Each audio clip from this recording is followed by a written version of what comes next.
The Wentzville School District has a fantastic technology team that includes a group of instructional technology coaches. These individuals play a unique role in connecting technology with education. Amanda Moody is one of those tech coaches, and she's my guest in this episode of Persons of Interest. We had a great conversation about how she found her career, her interest in education, technology, social media, and a whole lot more. It's a great conversation, and I hope you guys enjoy it. This is Amanda Moody on Persons of Interest.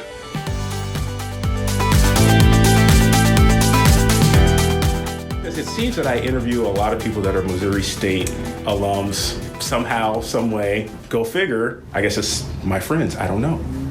Well, it makes sense to me. I know a lot of good people who went to Missouri State, so that makes sense. Cool. Well, that is the voice of Mrs. Amanda Moody. She's one of my coworkers here from the Wentzville School District. You're the first Wentzville School District person I've had the chance to interview. Awesome. So I was wondering that. That makes you special, I guess. Not just the first interesting person in Wentzville, though, right? Just kidding. Correct. Your wife does work in district, too, so. My wife works in district as well, in addition to some other people that are very well, special people that could very well be listening. So, well, thank you so much for doing this. Thank you for having me. It's been a while since I've actually recorded, probably since like the summer. So I'm getting back in gear and actually had some inspiration from a friend that's like, what happened to your podcast? I'm like, you listened? That's weird. So here I am back doing another one. So the basis of this, obviously, I like to talk to people that do interesting things, different things. And I sort of picked out you because it goes back to the Twitter conversation I had, tail end of last year, where I had a Twitter friend that said she had a college student that was concerned she didn't have the right major in graduation. And what am I going to do when I grow up?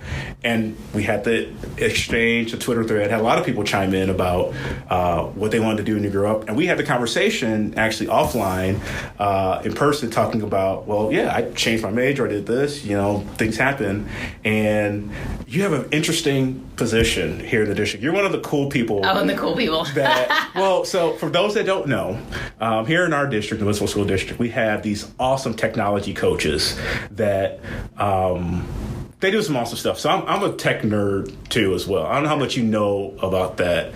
I figured that would come out today. Well, people that know me pretty well, but I'm not sure how much you know.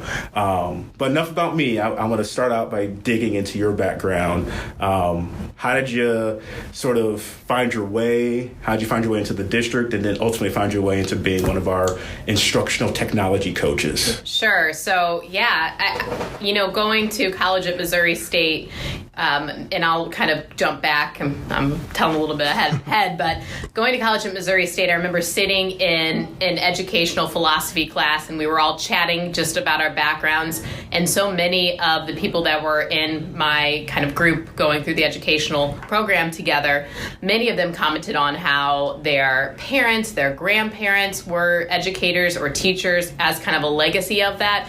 And that certainly wasn't the case with me. And I know it's not true for everybody, but you do hear often that teachers come from a teaching family or Sure. teaching background. You hear that often. But that wasn't the case for me. So I knew that I loved technology since I was in, elementary school, middle school. And in high school, I was one of the only girls in my programming class, and I just loved technology so much.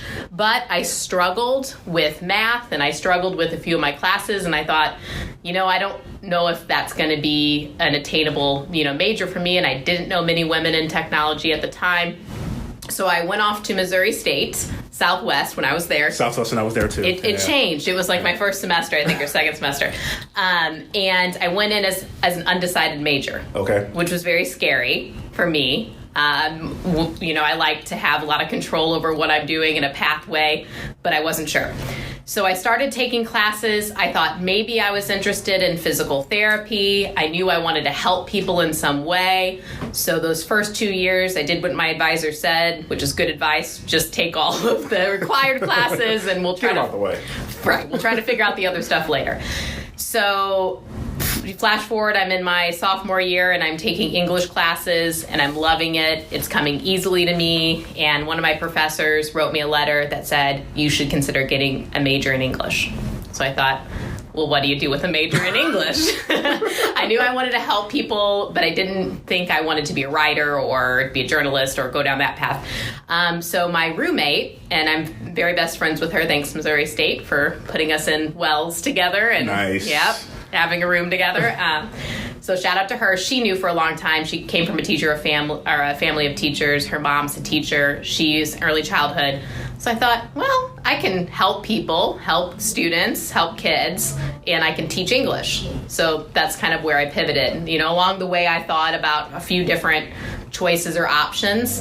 But I think it kind of relates back to I wasn't surrounded with, when I was in high school, I wasn't surrounded with people showing me the possibilities of what could be. I didn't get to experience what that might look like.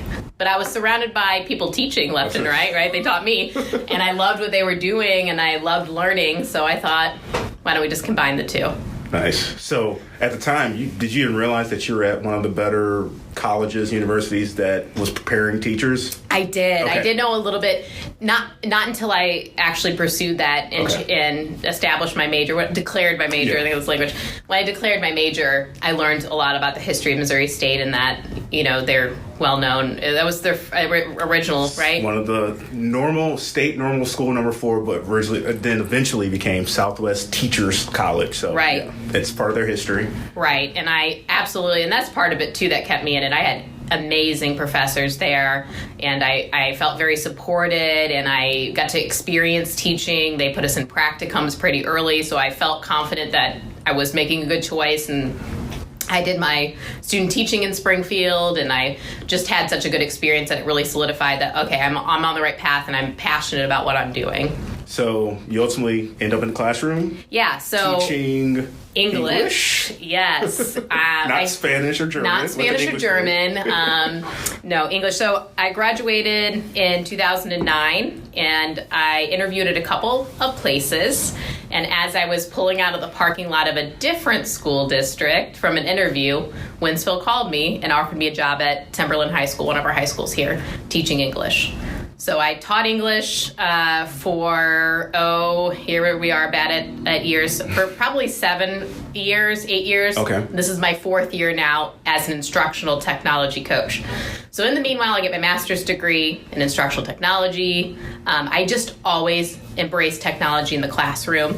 It just naturally with what I was doing. I took every ed tech class that was out there that the district provided or offered, and I was helping my colleagues, and when the job came up, I just went for it, and now I get to help teachers and students across the district.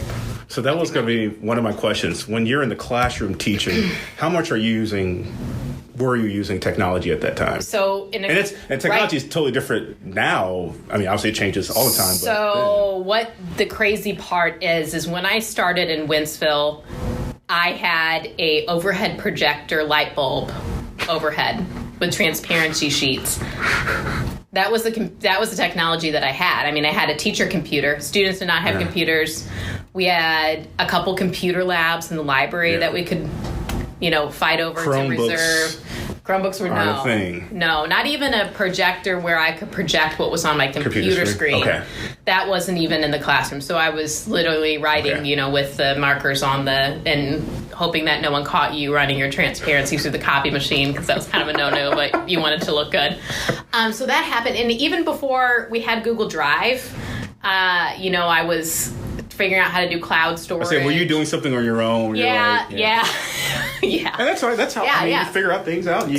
And then so for those of you who don't know, Google Classroom is a management system for teachers to basically distribute Google assignments, Google Docs, slide sheets.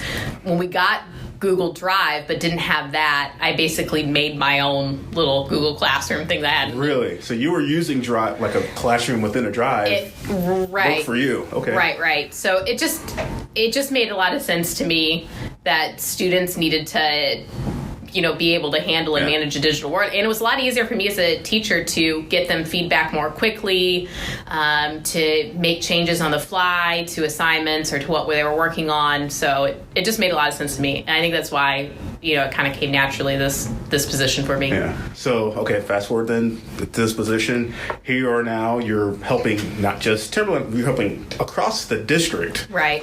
Which is, I mean, even people like me, I actually Google Doc questions about setting up a letterhead. And I'm like, yeah. Can't figure this out. How did you just sort of cling to it? Because I know how I cling to technology, and it varies depending on the technology and what it is. But some things I'm like, I want to figure this out. I'm going to not do anything else until I figure this out. How does that work for you? I'm a lot like that. I just think that while, I thought when I was in high school and I was taking programming classes, I was doing well, but I, struggled with that side. I think the moment where I kind of disassociated having to be very math, science, logical brain, there's a lot of creativity that's also with technology, and that's the part that I cling to, is thinking about things differently and thinking about how I can do things differently. I think helps me so much in my job, is that creative problem solving part of it. And I think that's what makes me cling to technology, is we can solve so many problems with technology. And I'm learning more and more the technical side every day. Sometimes people will confuse me with IT, and I don't. I love technology, but I can't nerd out for too long. When we start getting into networking and that kind of stuff, I get a little bit lost. Creative, all about. Right. But the back end coding, acronyms, nuts and bolts. No, I'm confused. We're on the same page. We're on the same page. Yeah. Okay, so for me, I tend to go straight to Adobe when I do things. Okay, yeah. And at a time, in a different place in the world, it was that M suite of software. That's a bad word in here. No. I know. That's what I always said. There's some business teachers up in Wentzville. If you're listening, you're like, yeah. But now, I've sort of gone straight to the Google suite. And it's without, but here's the thing though, it's now become where it's easy. It's like getting started, going and doing it isn't a chore. It's easy to get up and going, easy to get, things moving in place and done. It's just functional. Now there are some things I wish it could do, I go in design for that, whatever. Right. But to me, that's one of the benefits. Yeah. When you want to tell kids about those things, how do you convey them? Because I'm an adult. I don't need a whole lot of convincing. I'll try it. But I feel like, is the mindset different when you're educating younger folk? Do you mean convincing them to you, convincing children or convincing teachers? Or both? Both. Yeah, I don't think Google has, using G Suite and using technology for our kids is just so ingrained in what they do. I mean, we've been a G Suite for Education district, I want to say for 7 years now. Yeah. And we have kindergartners on Chromebooks. So they're learning it. It's just native to them. And the beautiful thing about it, too, and the selling point, I think, for teachers and for students is that you can collaborate instantly. And it's easy. Sometimes too easy. Sometimes you don't mean to get Sometimes you don't mean to let someone collaborate, and they can collaborate. You're like, hey, don't change that. Collaborating. Yes. Stop collaborating. No, and what I love about it, too, is, a lot of what I do is researching tech tools to share with teachers and students. And if I can go back to Google, if Google can provide what they want for it, that's what I go to, because it's reliable. We can share. We know that it's, under our privacy umbrella. We know that we manage the Chromebooks and manage the students' accounts so we can get in there. But, even from making animations in Google Slides, or for kids using Google Drawings to create infographics or ebooks, a lot of the Google products allow them to be creative too and collaborative, and also work in our ecosystem so well, and free, not limitless, more or less. Yeah. You're not going to reach a maximum. We have unlimited storage for our students and for our staff, and you can't really beat that. If you were at the controls at Google, I have been to a few of the Google places. So. Oh, really? So that's probably like when I got the chance to go to ESPN for the first time. It was like, so you've been to Google. So if you're at the controls and you could create a tool, like I know what my one ask is of Google, like to add to the suite. Yeah. To add to docs, sheets, slides. For you, what would if it's something added to what's in there? Well, we might have a similar answer just based on what I know about you, but maybe a more robust graphic design type of tool. Like I personally love Canva, just because you can do so much for free, which is great for us as educators or for students. They have Google Drawing and they have Google Slides where you can do some of that graphic work, but it's maybe a little bit more templates or more design. Sure. What were you going to say? I would say a page layout, graphic design. Yeah. Like, you can do stuff in docs. I get it. But you've heard me ask questions about moving things to the background, things like that. We need to get you on Google Slides more. So I do. Like, I don't use that P program anymore. I told Greg Lawrence, our director of technology, that I said, I don't touch PowerPoint hardly ever. Like, I go in there because I get a spreadsheet or the contracts for marketing done in Word. Well, otherwise, I just go straight to docs, and it's fine. Right. But the page layout, graphic design stuff, I'm a little bit more. they could be missing something, an opportunity there. So I'll let them know. I'll call them. No, but we actually there are school districts out there that use Google Slides to make their yearbooks. Okay. Because you can change the size of each page of the slide. See, I'm not. I just do presentations and slides, so maybe I need to get outside my own box. And I have some samples from our students that I should share with you. We have our alternative program right now is using Google Slides to make a brochure. So students who are new to our alternative program can know about the therapies that are offered and kind of understand the norms of the building. And that's all student made, and they're making it right in slides. So they're setting it up so that it prints nicely as a booklet, so they can hand it out. And so now, as a graphic designer, because some of my graphic designer friends might be listening, it's tough to beat InDesign, Photoshop, Illustrator, because they are the industry standards, and there are students here in our district that assist me doing game programs, as you most likely know. Right. They're doing fantastic. They're picking up InDesign just like that, and I'm like, this is awesome. Like, for you're a sophomore, you never touched it, you can do it. But knowing that slides is an option, that's especially for our younger kids or our kids who are not in a class and don't have access to the Adobe suite. But my sister's a graphic designer, so I understand. There's some things you just can't let hold of. You can't. So, speaking of things you can't let go of, so outside of the classroom. So I mentioned, I don't know if we get there, but my own, as I sit here looking in front of like a thing of cables and a USB mixer and my own Mac, sharing my own technology nerdery outside the classroom for you. Are there, if someone that doesn't know you, and probably a lot of the listeners here may not know you, how would you sort of describe your interest in technology, the version outside of the classroom? Oh, wow. So, the version outside of the classroom. I feel like I definitely do more consumption at home, so I probably need to work on that. You're making a podcast, which is awesome.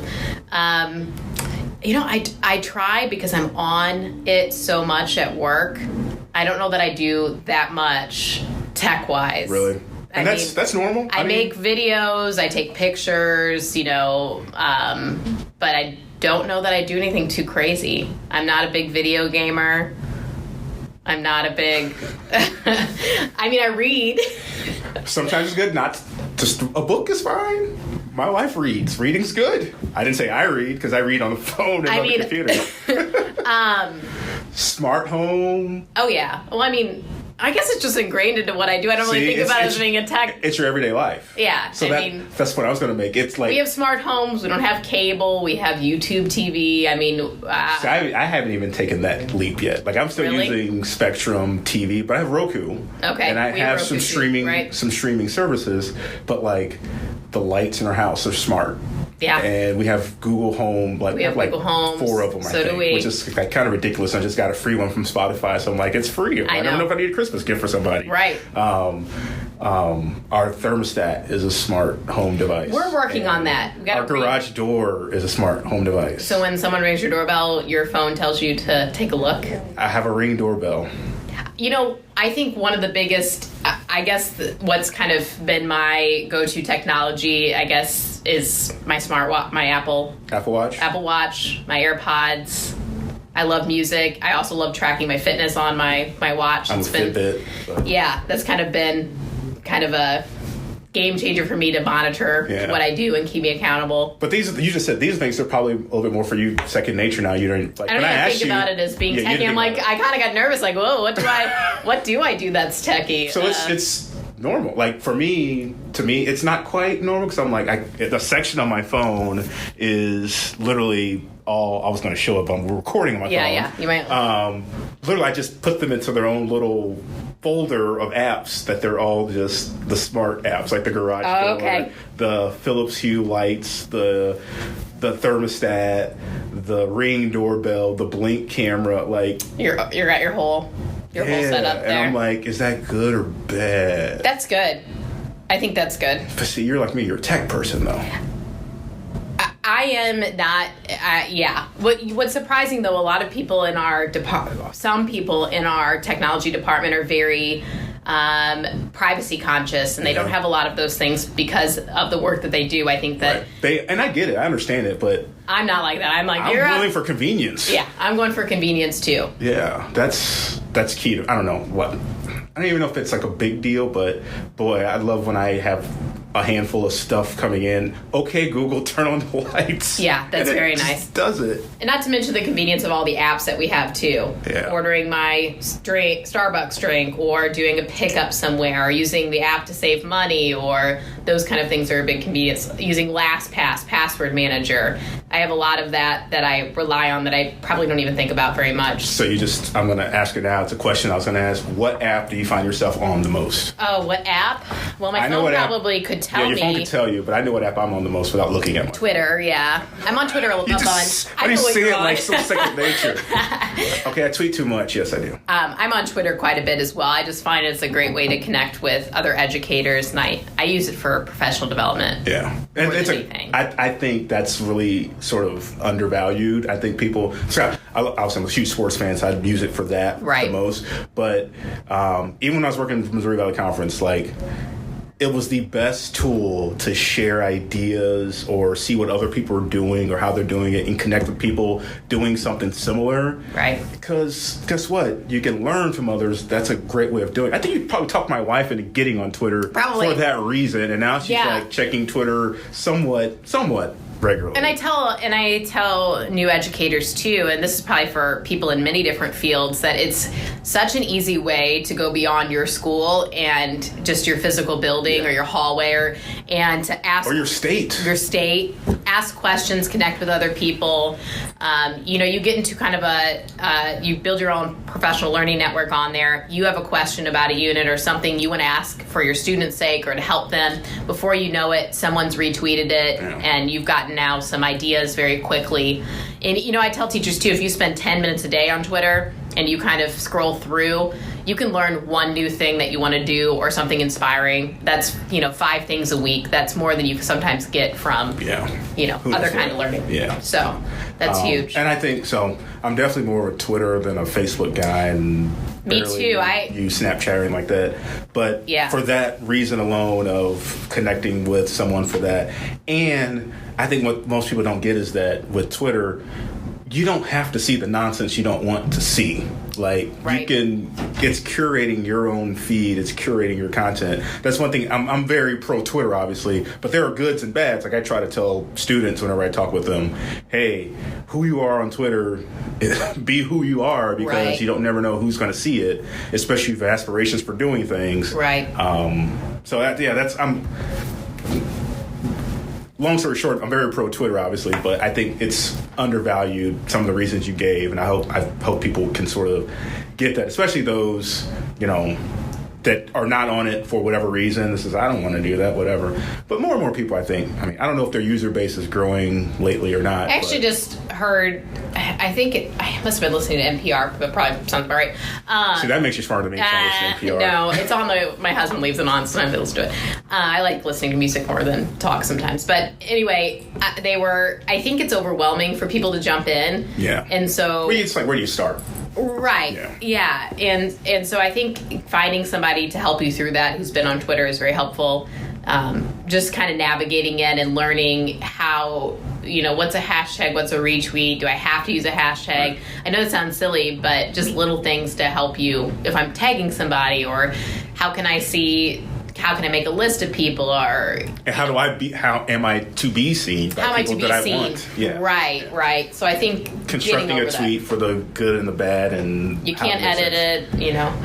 Don't get me started on that. But you can put a GIF in, which I think is very important. That's the next. It's just like reading my mind. Am I? Yeah. So we've obviously gone back and forth on GIFs a lot, and you talked about making GIFs in slides, and you've had students doing that. Yeah. So I'm like, I'm a movie person still too. Like I actually love messing around with. Yeah. I'm a Final Cut person. Sorry for people, my graphic design friends that are Adobe Premiere and After Effects. We have students using Premiere too. As we should. But I love messing around with it and actually capturing content and making my own custom GIFs out of it. Yeah. But when you're on Twitter, and this a long way of asking this question, but sure. I try to tell people who you are, portray who you want to be. Mm-hmm. I don't hide where I work on my Twitter profile. Yeah. I say who I am. There are people that won't put where they work, and it says tweets are not views of my employer. It's like, well, if you're straight and narrow, straightforward, you don't have any issues. Right. But I use GIFs a lot, and sometimes people don't always get it. But the comedy adds personality in there. Yeah. Your sort of thought, your process on Twitter, because you will put a GIF for almost everything if you could. Yes, I know. I get a lot of crap for it at work. Because you've used GIFs. I'm like, I've never even seen that one before, and I don't dig into GIFs a lot. I'm outing myself here.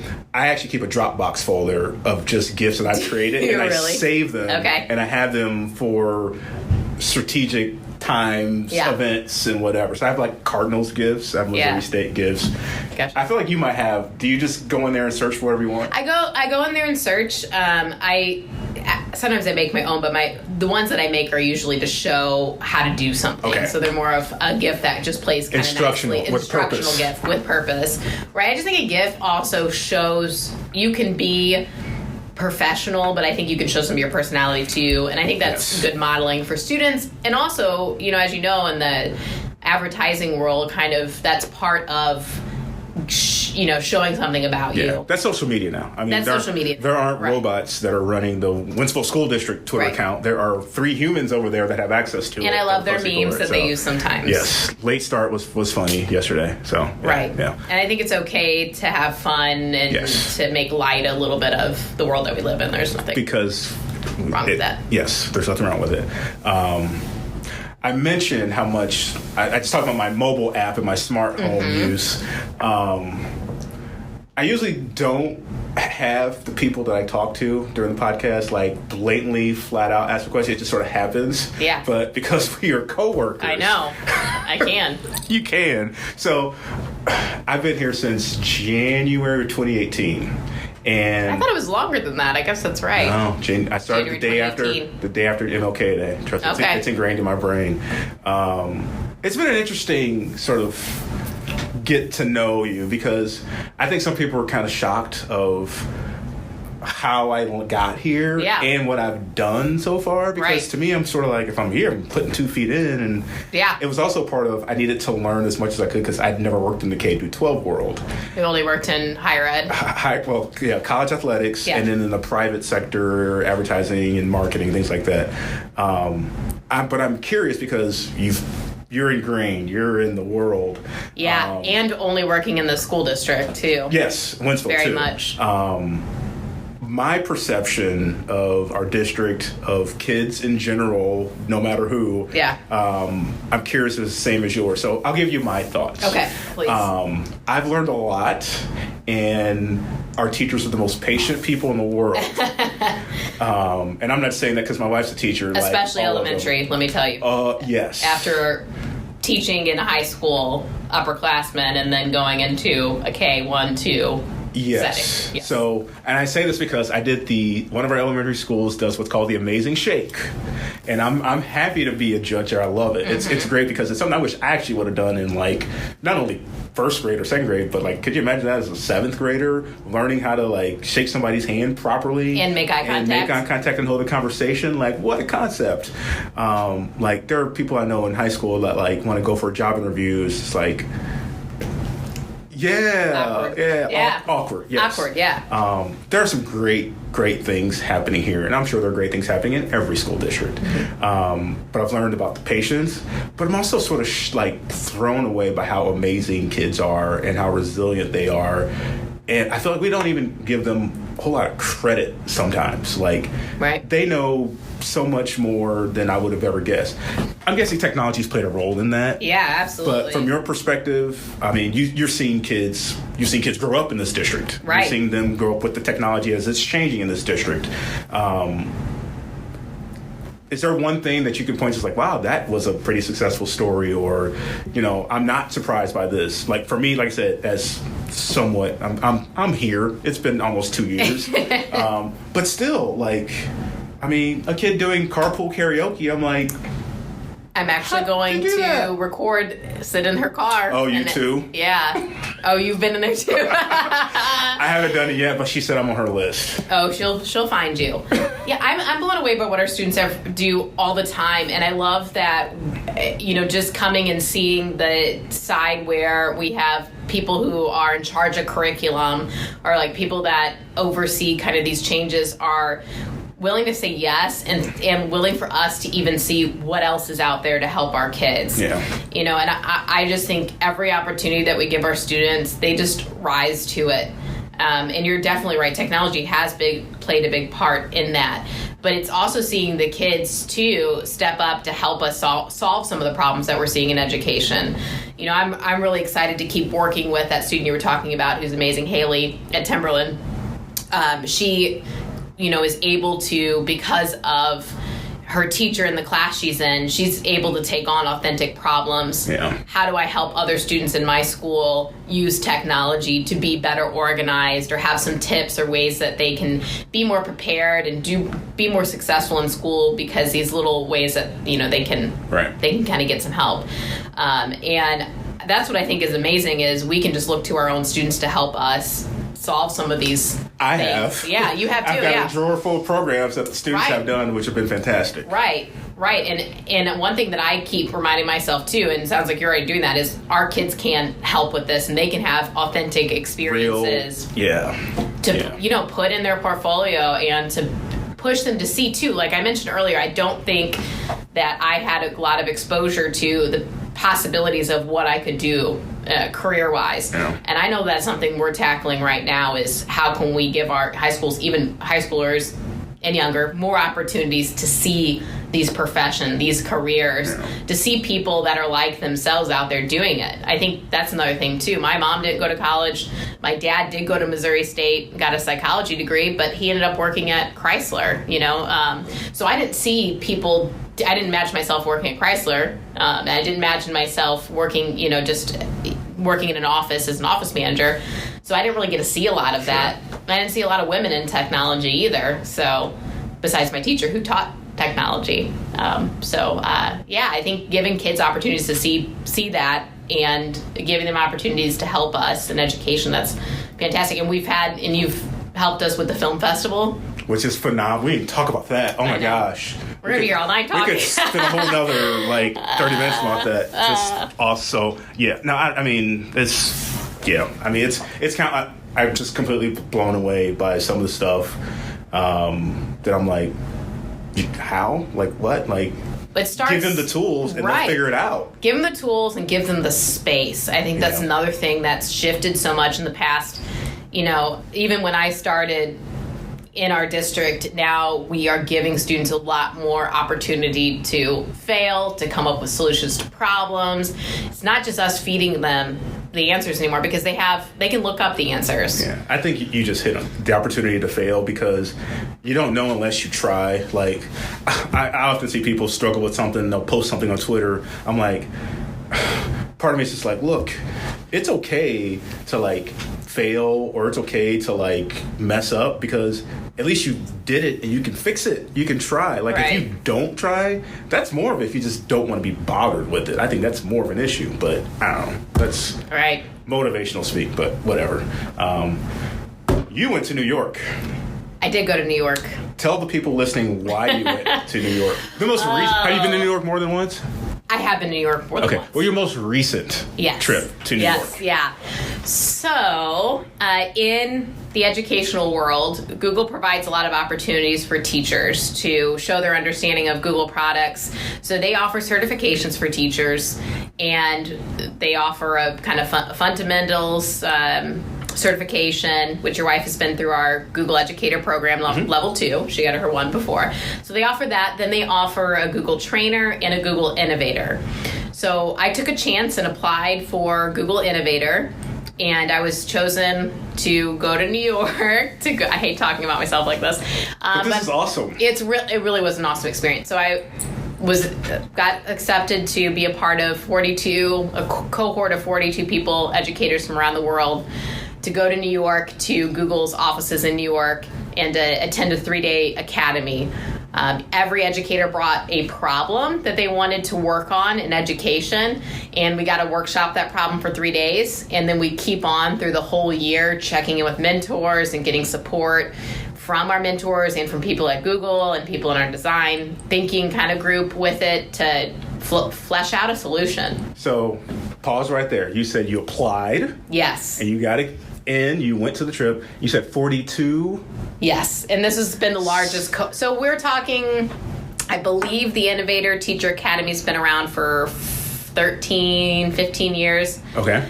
And so there are about 2,200 people in the world that have went through this academy. Yeah. So this isn't like lots and lots of people. 2,000 people have done this. So this is a pretty special opportunity you had to go there and to go to Google and participated in this. So your feedback on how it went and what you're still sort of your takeaways? Yeah. I mean, I think one of the biggest takeaways, and I sound a little bit like a broken record because I keep saying this, but the biggest takeaway is that group that I went with, those people I feel bounded to now, as we're very like-minded as we've been through the process together, and those 3 very intense days of learning and failing. We had a fail bell. We actually had to ring a bell, and everyone in the room knew you failed. Womp, womp, womp. I had to ring it, yeah. If you had to pivot your idea, you rang it, we celebrated, and we moved on, which was pretty cool. But I'd say that network of people, and I rely so much on my network of people here too, but now I feel like I can even expand. Yeah. I can call my friend Katie in Seattle, or I can call the people that I met who teach in New York City. I can make those connections for my students and beyond, and I think my district, and I think that's incredible. That's awesome. Yeah. Awesome. It's good for people to know that. I mean, and hopefully people, some of my friends and coworkers and past coworkers, like, still have that and build that, because I tell people, regardless of where you are, I mean, there's got to be someone that has been through it or is going through it at the same time, and you're like, hey, have a solution like that. Like, I'm actually now getting that network of like this position because it's not something that's common. Right. But there are more and more people that are like, what's Wentzville doing? And they're like asking, and I'm like, I don't know. This is another example sort of trying to figure it out. Well, and this is another example too where I feel like Wentzville has really led the way, not to just toot Wentzville's horn, but it's okay. With what it's okay. Hashtag Wentzville proud. Hashtag we are Wentzville. I know they don't work when you say them, but we can put them in there. Well, the work that you've done has proven that we are continuing to grow, and we're trying to be on the cutting edge with what we do, because it's going to help our students, it's going to help our community.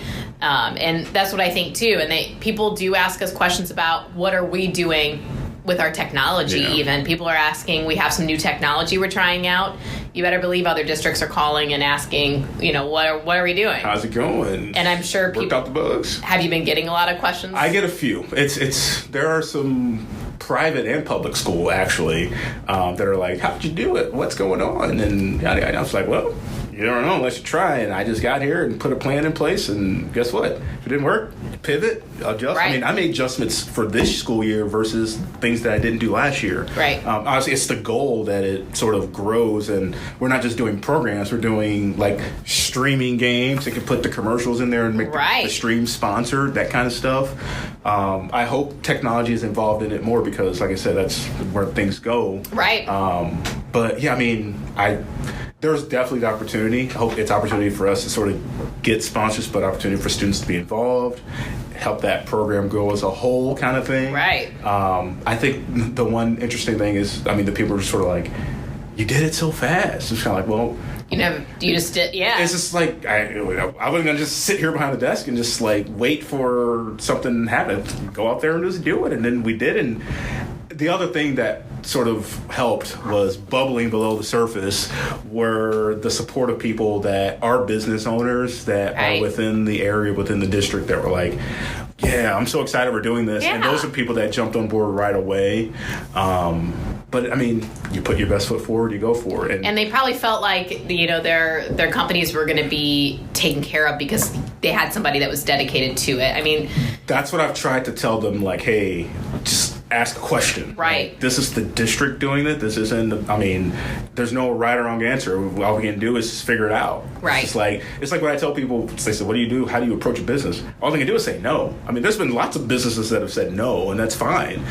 There's been some that said no and then came back. I mean, there's been some that said, oh, this is great. My kids are in school here, and it's easy, so it's not a big deal. But yeah, I mean, it's not to say there's not a challenge, but it's just figuring out what works for my workload, what's attainable to do, what works for the district in terms of how it looks, and just actually putting it in place. Right. And then for the marketing partner, for the business, like, hey, we can do this or do that, and what the expectations are. So, I mean, it's definitely been interesting because there's lots of ways of doing it. I mean, there are districts west of us that have big scoreboards and everything, and we're a little bit more financially and fiscally responsible to just go out and spend lots and lots of money and just jump in and do it that way. But at the same time, there's an alternative doing it, and knock on wood, we've been fortunate to sort of say this is work, and we can already after 1 year, one full school year of doing it, give some money back to student activities. So that's the part that for me, I never thought when I got here would be like the most like rewarding part. It's like, oh, we gave the middle school $3,000 and they're doing this. And the film festival gets $500 to add to the budget. Incredible. And the STEM Olympics gets $500 to add to the budget. And it's like the pizza company that's a sponsor donates pizza, so we don't have to pay for the pizzas out of the budget for the film festival. So doing those kinds of things, and that's been like that and the connections. Like I said, I can't tell you the last time I've been to a high school football game or basketball game before last year, and it's sort of like, all right, and they see me out, they're like, you're everywhere. I'm like, kind of, honestly, I feel obligated to be here, but I should be there. I mean, I'm selling sponsors to this thing and advertising. And you can really talk to the awesome things our students do when you're with. When you see it yourself. Yeah. And I get the chance to talk to the coaches, and they're like, thanks for taking pictures. I was going to be here anyway. I might as well make good use of my time. Well, I was going to say, that's the really incredible thing about what you do, too, is you've taken on this second layer, just, I think, because you love what you do, that you're willing to meet with students and talk to them about your expertise in design and your expertise. Yeah. And that's the part that they love. And it's great to have an in-house connection for that, because just being able to be there and work with their schedule so quickly to come and visit them, I'm sure. Yeah, well, and I'm not here to toot my own horn, because this is not a podcast about me. This podcast is actually about you. Well. But we're on the same way. No, you're exactly right. And I mean, I've gotten so many random thank yous, which blew me, like, parents, like, I'm like, how do you find my email? Oh, yeah, my email address is on the website. It's easy to find. And you just don't think about it. I mean, that's not the world that I was in before, where your information wasn't publicly accessible. But they just want to say thanks, or how does this work? And you tell them, and they're like, oh, okay, gotcha. And it is what it is. So, it's professionally, like, I honestly had no idea what I was really, really getting into. I kind of had a thought, but it's like, I don't know how this is going to work. Right. But, like, last year in the books and this year continuing to go forward and do some different things. Yeah, it's professionally rewarding because of the fact of you're doing something different that didn't exist, trying to mold it and put your little touch on it and put a different kind of feel on it. But I mean, like I said, I owe a lot of that to where I was before, some of the people I worked with in the past, them sort of ingraining, oh yeah, we can do that. We can do that? Oh, we did it. And then I'm like, well, how did we do that? Can I do that here? Okay, let me try it. And tweak it. Yes, you downscale it a little bit and see what works. It's exactly what the video stream was. I mean, the first year I remember I was at the Valley, I went to our swimming competition, and I'm like, well, can we not put this online on YouTube? It's like, well, maybe. I'm like, well, let's give it a shot. Right. And there I am with the camera and I'm following kids in the pool, and it worked. So I'm like, well, we can do that with a football game. Why not? And that's such an incredible opportunity. You never know, what the situation is with kids and people that aren't able to attend the games for whatever reason. They can exactly the feedback I got. Like several folks, I wanted to go, but my son was sick, so we saw the score on Twitter. Then we saw that you had video of it, so I literally watched the entire second half of the game. It was like, that's awesome. Then I'm like, all of a sudden, there were 800 viewers of a football game out of nowhere. It's kind of like... Some of the kids were watching it from the stands, too. Just kidding. Maybe. Probably. You never know. But, I mean, that's one of the benefits of technology. And here we are, circling back around. Technology having a positive impact. It's just been... So. And it's getting easier and easier to do that sort of thing. Yeah. I think that's all I got. We went for about 45 minutes. And it might have been just a crazy array of sharing, so I hope that it somehow makes sense. That's how the best conversations go. So maybe we're not done here. I always try to tell people when doing interviews, conversations, like, it's okay, it's good to be prepared. Know who you're talking to, but sitting down with a list of questions and just going down one by one, so like... Rigid. What are you getting out of it? Yeah. And, I mean, granted, I'm giving you my interview technique here, but I mean, ask your question, following up on the conversation, letting it flow. Was always a thing. So, but thank you for your time. This is fun. Thank you for having me. I'm so glad we got to sit down and talk because I wanted to know a little bit more too. So now you do. I found out.